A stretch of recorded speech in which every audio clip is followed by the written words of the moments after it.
Will anything change here in game 10? It's going to be our fourth game of the day, and already you're seeing Queasy Thomas. Nothing changing here. Business as usual between the two. And it does look like Queasy Thomas have that elevation that we're always talking about. Cringe gets spotted out. Thomas being so patient, even though he has the ability with the hammer pump to go ahead and land a one shot. He's making sure to use the teamwork to really make this dream work. He got the benefit of getting a shotgun off the start, which can be crucial to coming out on top. But the issue is now, as the time keeps going, the clock keeps ticking. Both teams are going to keep looting. And it looks like it isn't going to be an instant brawl. Not just yet. What we've seen so far, I think Crimson Naj playing just a little bit more careful than they have before. Queasy Thomas, they've never been one unless they have a huge advantage right out of the gates to really chase after any of these eliminations, especially towards Lavish Layer, where there's so many places to hide, around corners, behind doors, even behind some boxes and chairs. As we tune in to Marius already down right out of the gates. Sangild's going to be by himself, and they are playing so well today. Almost getting double-digit eliminations in that last game. Thomas HD now in the action as he knocks down one. Engagement has commenced. Upper hand for Queasy and Thomas HD. Is it going to be enough to finish it off? It is. Nice two elims now. 12 points to bump them up.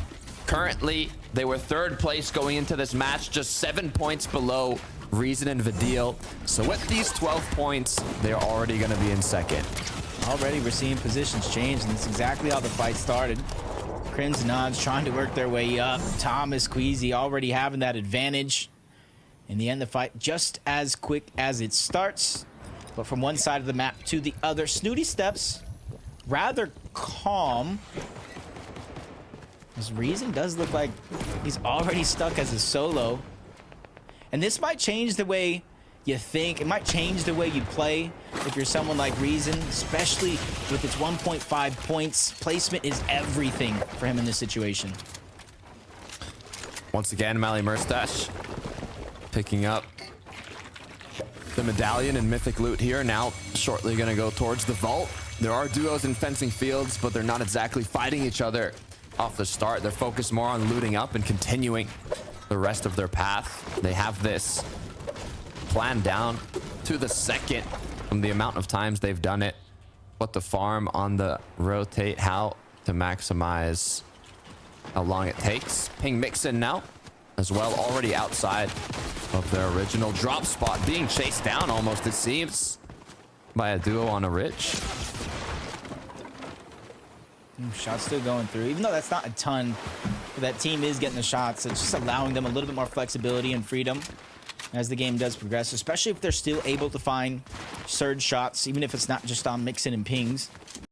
As they are looking around all other directions, they have the elevation advantage in a position like that. As Sangild now under pressure once more. He was left alone as a solo. Nishatini trying to go ahead and the run of a team that's just been so dominant throughout the past couple of games, and he's doing everything he can to try to just disengage, but he's going a little bit too quick for himself. And this is where Misha and Tini, they're just going to continuously chase this one down. This is 6 points. This is a player that's ahead of them on the leaderboard that they don't have to worry about for the remainder of this game.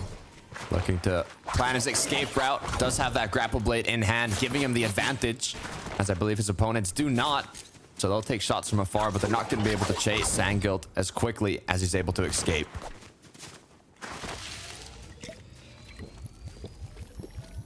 Does look like Misha and Tina can remain on the chase, especially as we continue to move over to this side of the map, where there's not as many teams contesting compared to some of these other split drops and overall POIs, especially with another team. I think that was Low-Key and Arian nearby.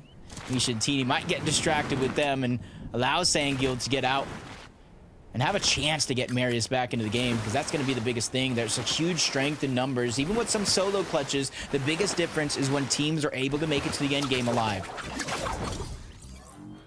It's easier said than done, Jacob, is the issue, especially with the level of this lobby. Astral Art skill close by. If they're able to spot Sangild here as a solo, it could be incredibly dangerous for him. He does have the grapple blade though, so he is going to be able to quickly get up this ridge. The shots come through though. You can see him almost acting aggressive to try and show confidence, make them think that it's a duo that's healthy and ready to fight. But little do they know, it's a solo with 50 HP and no spare shield or health to work with. If he has the reboot card, that's a good chance for him to move back towards Rebel's Roost. A lot of the teams are rotating towards the south, towards the center of zone. So a couple reboot vans up there have the chance to be uncontested with nobody really in that position. Cade and Diox started these games off over towards Fencing Fields. They loot up a lot of the outskirts since they know Malibuca and Mustache will go for the vault, will go for the NPC. And then they kind of disengage on out from there and try to get their surge before they start to rotate towards the center of zone. They kind of work their way from the outside in. 33 bullets in that Reaper sniper rifle. More than enough to make an impact as they continue hunting around to see if there's any players in the surrounding area. For Sandguild, though, it looks like he's making it happen. Reboot comes through. Are there any duos around? I don't see them.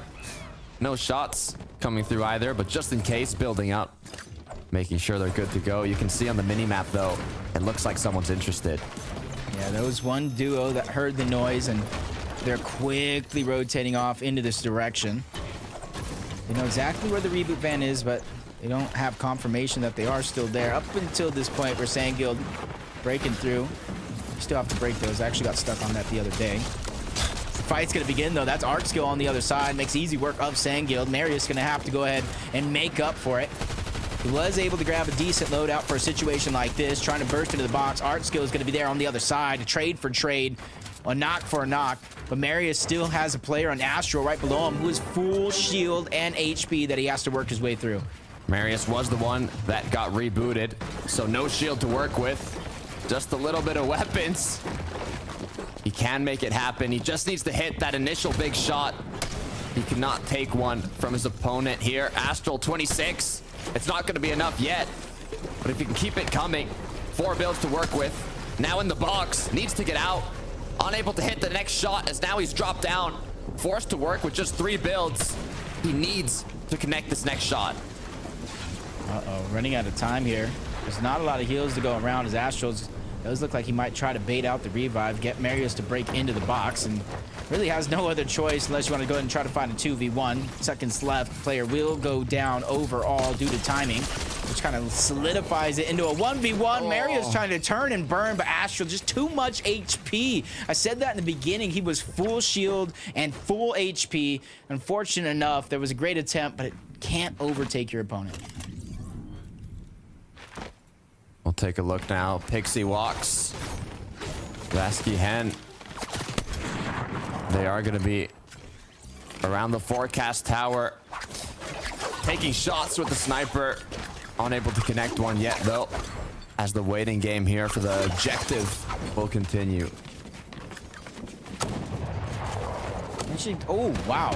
Pixie almost gets sideswiped there. Scroll narrowly missing that shot. Great opportunity, but now he's coned up, boxed up. He's going to work his way down. Wax works his way out. Him and Pixie are able to reunite finally in the same box. And there's another team kind of waiting on over in that direction, rotating on out. They didn't like what they saw in terms of trying to third-party this fight. They think it's a safer and better play to rotate towards the zone, especially with Forecast Tower being in that direction. We've seen a lot of quick scopes turn fights around here. All it takes is one headshot. The sniper rifle isn't just effective from afar. It's effective from close range. Say one of the best weapons to turn fights around. Tace and Benno looking to see if they can climb back up. Second half of the day, they dominated. As Mixon is going to be the one that goes down. That's one on the board for Venno now, but the pressure from the teams in the surrounding areas will continue as they're going to re-loot what they got from this elimination. This is typically a chance, too, if a team is fighting for Forecast Tower over on that side, for them not necessarily to go in, get aggressive with the point getting eliminations. No, not that, but more so to try to keep getting surge, taking advantage of teams, Kiro and Kudo kind of hiding nearby.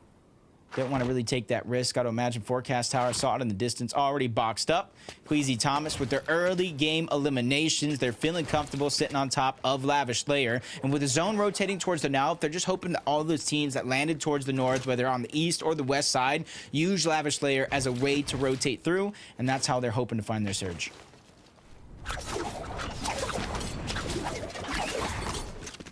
Rotate coming through now. Thomas grouping back up with Queasy. That was going ahead. You can see up at the north side of the map here, back from zone. There are some duos coming back in. But what Thomas HD and Queasy are going to do now is refarm up that metal, get those materials capped. As we take a look at Bevies and Pablo. Shot comes through, nothing connects. Currently in 4th place on the leaderboard, but not too far from first. It's still anybody's game, Jacob. And this being the second to last match of the day, you really want to do the best you can to set yourself up for the highest chance of success for that FNCS trophy. Yeah, especially considering how close this FNCS actually is. It's literally wide open for the taking. One blunder, one little misstep could cost a team everything, especially as you said, we're getting in the second half of the day. Few games remaining overall, which means there's few opportunities to even make up a point differential, depending on where you're at on the leaderboard. You can see Reason just trying to make his way through. For him, Surge is going to be a challenge in this game, especially as a solo, because even if you're able to pop the shots, as soon as the team turns around and sees you're a solo, they might see that as a green light to go and take advantage of the opportunity while they have it. You can see here, Thomas and Queasy, seeing that the zone did pull more north here by Lavish Layer, they're automatically put on the uncongested side, and they're not forced to rotate really deep into zone. So they're capitalizing on that, including the fact that they already got the 2 eliminations and damage off the start to kind of play here on the safer side, as eventually they'll get in and build up and look for those tags that they will need. But for now, they have a bit of time to kind of plan out the rest of the match. To me, I feel like it doesn't even matter how long they stay in the zone. I feel like everything for Queasy and Thomas is calculated at this point. Even having an entertaining run at the end. Veno's domination does continue. He's able to get a knock onto Shaco's, but he himself goes down yet again. The aggression turning out to be also their demise in some cases.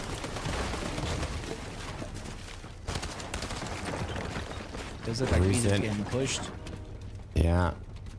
In a tough situation here.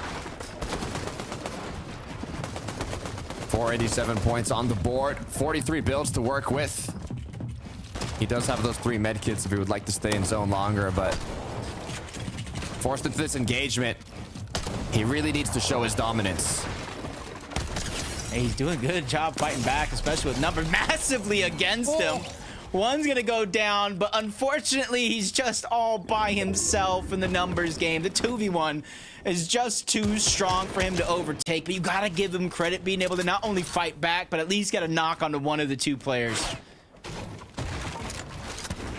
Giraz, Chari, Ruined Reels, a lot of duos here in the area. They will be taking pop shots at each other. Good news for this duo is they're elevated enough to look for those shots on the players rotating in. Diox Cade, a little more close quarters engagement here. Debule Pixel are going to be the players close by. Cade is just a sliver of shield just left, so they're gonna have to reunite, figure out what order they want to use everything in. They do have minis. They have, I do believe, big pots or maybe a Flowberry Fizz as well, just to kind of get the last remaining of the shields. But there's still a lot of teams littered in and around fencing fields. So you have to be careful to not overstay your welcome or leave at the wrong time. And even more coming in, you see Andalex and Sato in the distance. Cam Musetti and the hill outside of fencing fields. With the zone pushing in this direction, it is going to become the congested side of the map. You can see Murstache, sniper in hand, looking around for an opening. Pixel, Debule, most likely doing a similar thing here, as there are just a few duos in the surrounding area. Fourth zone will come to a close now. Fifth will appear. It's up north. They gotta go. Good news for Queasy and Thomas HD. A little bit of worse news for the duos here down south. This is where Zone's going to push teams further and further away from Rift Island. See Voco, Vortex just almost in the center of the zone overall. Have plenty of options. The team's even rotating, riding the train. But when you're going to get off it, though, that's going to be the biggest thing. And they're even capturing it just to get even more loot. It's Hen. That's Vasque. I do believe they were kind of pushed off their forecast tower maybe this time around. But not only is that a free rotation, you see them going to the slow side of the zone, because remember I mentioned the south being the congested, and they're going to get all those loot, which comes with extra shields and HP at times. Eco and Pink up against Volko Vortexers. Both duos quite centered in the zone here. They shouldn't have to make much of a rotate at all, but as you can see, the damage required for Surge will continue increasing. You can hear that noise. It's a panic for a lot of players in the lobby, just like Wheat and Shimoki. We're 164 below. They see the rift close by, but what they're more interested in are those shots onto Pablo, are those shots on the players. We're contesting the Rift Island. You can see an engagement happening up above. Is that where Wheat wants to go? As he already gets chased by another player. Doesn't really have a choice here. Down on Surge. Team trying to push into their box. And further falling down from 192 below the damage threshold. His only chance here is to fight back, especially with teams all around getting to focus, put him in the box, and that's Kiro Kudo from far away, even putting shots in that direction, really not allowing Wheat and Shmoky to find any stride here in the fight. You even got Lazen on the other side, trying to break in from the low ground. This is just so chaotic and desperate to try to get Storm Surge for some of these players, and it's just costing them everything, because now Wheat is out of heals. Out of heals, put into panic, as now the altercations between Pablo as he gets knocked. Bevies, the last player of the duo that's up, but with just 7 HP. He needs to take out more than just one player. He needs to pop that med kit. Unable to, goes down. Wheat as well knocked. Shimoki following after, as Lox is the only one left alongside Darkus. This is the biggest and most prime example of a no-win situation I've ever seen outside of Zone. Even the ones that we saw that were still alive, very little chance being able to make it back. Malibuca and Mustache trying to bulldoze through their opponents. Storm Surge is important. 523 points, though. They have taken back first place, trying to claim it as their own. Right history for Malibuca. First FNCS title up for grabs here today. Medkits being popped, big pots being split. You can see 6th zone already coming to a close. All the duos now forced to rotate here as the ones boxed up, looking back. Mustache, can he connect? Zooming in with that Reaper sniper rifle, looking to send his opponents to the shadows. With just 25 above, they could really use that shot. As Mustache goes left, Malibuca goes right, they split up. Huge shot connected though. It could be enough to put them above, but they don't want to get themselves into an opponent's box here. They want to regroup. They want to take shots from afar. They don't want to do anything too risky. Yeah, and as soon as they find themselves a spot that they can box up and look back, even though they're not in zone, they're going to take it. But now teams that are already congested inside of the zone, looking back at them, making them the focal point of their target. Luckily for everybody, we're going down a little bit up this hill. Changes the line of sights, not giving everybody equal opportunity. Walks Pixie, they're still trying to make their way in towards zone, which leaves them open to shots coming out from Mustache and Malibuca. They get themselves above the damage threshold, but it comes at a cost. Shield is gone from Malibuca and some of his HP as well. They saw the crack. It changes focus as pressure is on. Walks able to recuperate that shield that he lost, but still with the low HP. The shots continue connecting. Yan is close by in the pact of chaos that's the surrounding area of Mustache and Malibuca. 30 just seconds left until 8th zone, and players are still rotating in. See, he's just trying to target out anybody they can for Surge. Jump on board Queasy, Thomas in this replay. They're just going to try to make their way towards the zone. But first, making a little bit of a pit stop to try to gather a little bit more loot. Great find by Thomas. Him and Queasy trying to take back that first place throne. It's going to be a hard-fought battle, literally to the very last game, Takada. Those are the game-winning shots, Jacob. Those are the game-winning shots that Queasy and Thomas need to get back up to first place. Currently in third. They had the hiccups from the early game. One big game could set them up in the last match. Cade now has lost Diox. He is alone, but he has a decent amount of damage. 2 medkits as well to top it off. As Storm Surge, the warning once again, advising these players to do damage. So many players close by, but you don't want to risk it all. Now, especially since we are in the 7th zone with about 50 players still left alive. You know, it usually comes down to a situation where I do believe it's like 10 or so players need to go down. It's actually 4 at this stage, and then more so after that. So it's not going to be the easiest thing, as 8 more players still need to fall. Merstash, Malabuka, they're going to be low on Surge. They have no other choice but to go in. That's Wox, that's Pixie, who feel their force. And with that, they not only get all that loot, the mythic loot as well, but they get above the damage threshold, but still pressure coming from different angles. Merstash ends up yet another box, but it doesn't matter. Sends Aqua back to the lobby. No Noah in sight. That team's done and dusted here in game 10. Merstash, Malabuka charged up as they look electric, fueling themselves for the rest of this late game. For Thomas HD and Queasy on the contrary, Thomas able to get a knock. Queasy just 1 HP. I hope they were able to get out of that scenario. I'm trying to look for them. I see Queasy. He has shield now. It looks like they've made some sort of a comeback from that fight, securing 5 eliminations during it. But they need those medkits, Jacob. They really need to heal up. Yeah, even Thomas is getting tagged up along the way. Shield isn't too much of a worry overall. They do have the medallion to pass around. Just the HP in which they're heavily lacking. Queasy cannot take 1 tick to that zone where he will go down. Cade still finding any crevice that he can gain some confidence on as he tries to move up onto Hen. Hen was ready to fight back, but somebody chopped him down to size. Might have been a blessing in disguise for Cade because he's above the damage threshold, right towards the zone as well. He just needs to be able to find some builds, whether if it's a refresh or something that gets left behind. Cade needs to go on the hunt. Yeah, with 6 builds, it is a dangerous situation to be in, as Thomas HD, Queasy now building up top once again. We've seen players hold on from the first moving zone all the way to the end. Can they be one of the duos to do so? They're lacking HP. All they really need is a refresh to grant them those medkits or grant them anything that they can use to heal back up. And look at that race to the finish. 31 points separating these two teams. There's well over 30 points still left in this game in terms of placement. So it's going to be a battle between these two to who can outlast the other, and Queasy and Thomas need to get a couple more placements over Malabuka and Merstash, or maybe kind of outmatch it with eliminations.